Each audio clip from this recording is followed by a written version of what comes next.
अब alt coin pump होना start होंगे, बल्कि कुछ आल्ट कॉइनों ने पंप करना स्टार्ट कर भी दिया है। जैसे ये आल्ट कॉइन हरे भरे आपको नजर आ रहे हैं स्क्रीन के ऊपर, ऐसे ही आपका पोर्टफोलियो हरा भरा होगा। इस वक्त हर आल्ट कॉइन पंप करेगा, उसके पीछे एक टेक्निकल वजह है। इस रीजन को सुनने के बाद आपको टेक्निकल तौर पर पता चल जाएगा कि 100% आल्ट सीजन स्टार्ट हो चुका है। तो मैं अगर आपको उस रीजन की तरफ लेके जाऊं तो वो रीजन है एथेरियम। मैंने रीजन नंबर 1, 2, 3 और 5 रीजन सेंड की हैं अपने चैनल के ऊपर, वहां पर जाकर सुन सकते हैं कि आल्ट सीजन 100% आना था, अब यहाँ पर ये स्टार्ट हो चुका है। तो मैं इसकी बात क्यों कर रहा हूँ, ये जो आपको व्हाइट लाइन नजर आ रही है मेरे चार्ट के ऊपर लगी हुई, ये EMA 50 डेज की लाइन है। तो बहुत तकरीबन 9 हफ्तों से एथेरियम की प्राइस इसको ब्रेकआउट नहीं दे रही थी, इसके नीचे ट्रेड हो रही थी। अब इसने फाइनली इसको ब्रेकआउट कर दिया है। एथेरियम की प्राइस इसके ऊपर चल रही है तकरीबन $2620 के पास।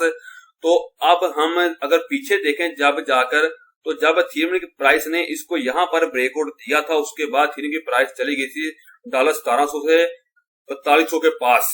तो जब इसने इसको यहाँ पर ब्रेक किया था नीचे की तरफ, उसके बाद नीचे आती थी। जब यहाँ पर इसने फिर दोबारा इसको ब्रेक आउट किया ऊपर की तरफ, उसके ऊपर चली गई। और तो लिहाजा अगर देखें तो ये लाइन बहुत अहम है इस चार्ट के लिहाज से। ये चार्ट मैंने ओपन किया है एथेरियम का 1 वीक टाइम फ्रेम के ऊपर। तो अगर हिस्ट्री में देखें, यहाँ पर इस लाइन को इसने ब्रेकआउट नीचे की तरफ ब्रेकआउट दिया, नीचे की तरफ इसकी प्राइस चली गई। तो अब इसने ऊपर की तरफ ब्रेकआउट दिया है। अब हम देखेंगे जैसे यहाँ पर हुआ है, एथेरियम की प्राइस ने पंप लिया था, इसको ब्रेकआउट देने के बाद अब हम दोबारा देखेंगे इसकी प्राइस इसके ऊपर दोबारा पंप लेगी। तकरीबन इसकी नेक्स्ट बनती है प्राइस 3500 और 3600 के दरमियान आना चाहिए एथेरियम की प्राइस को। तो जब ये अपनी नेक्स्ट डिसीजन की तरफ जाएगी 3500-3600 के पास, तो उस वक्त हम देखेंगे कि आल्ट कॉइन जो उसके साथ साथ पंप होंगे वो बहुत हैवीली पंप होंगे, क्योंकि एथेरियम किंग है आल्ट कॉइनों का। जब आल्ट कॉइनों की रैली को एथेरियम लीड करता है तो उसके साथ छोटे आल्ट कॉइन उसे 2-3 गुना इजाफी पंप देते हैं।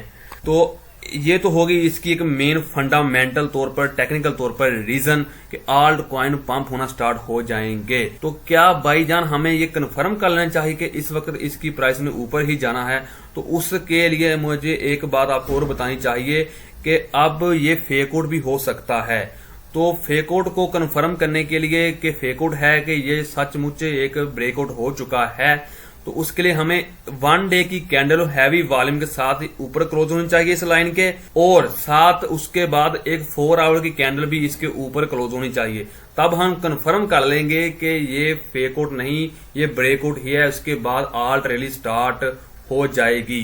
तो अभी भी देखें थोड़ा सा मोमेंटम आया है मार्केट में एथेरियम की प्राइस में, और तकरीबन जो अच्छे आल्ट कॉइन है उन्होंने स्ट्रेंथ दिखाना स्टार्ट कर दी है और ये पंप होना स्टार्ट हो चुके हैं, जैसे CRO, dot coin, link coin और ऐसे पोल कॉइन जिसे हम मैटिक कहते थे। तो लिहाजा आप थोड़ा सा अपने आप को मेंटली तौर पर प्रिपेयर कर लें कि अब हमें अपने आल्ट कॉइन इस वक्त सेल नहीं करने, अब हमें अच्छे प्रॉफिट के साथ अपने आल्ट कॉइन को सेल करना चाहिए। थैंक्स।